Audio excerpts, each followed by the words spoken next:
Brain അഥവാ മസ്തിഷ്കം. ഇവയെ സംരക്ഷിക്കുവാനായി 6 പാളികളാണ് ഉള്ളത്.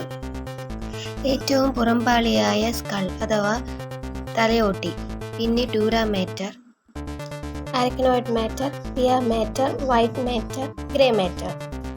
തലച്ചോറിന് 3 പ്രധാന ഭാഗങ്ങളാണുള്ളത്: cerebrum, cerebellum, brain stem.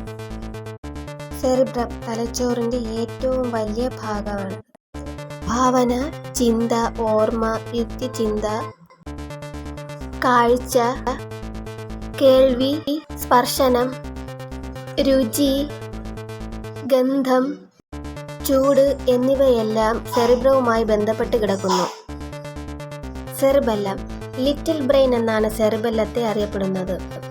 Medulla oblongata, ഹൃദയസ്പന്ദനം, ശ്വസനം, രക്തക്കുഴലുകളുടെ സങ്കോചം, ഛർദി, തുമ്മൽ, ചുമ തുടങ്ങിയ അനൈച്ഛിക പ്രവർത്തനങ്ങളെ നിയന്ത്രിക്കുന്നു, അതായത് ഇൻവോളണ്ടറി ആക്ഷൻസ്.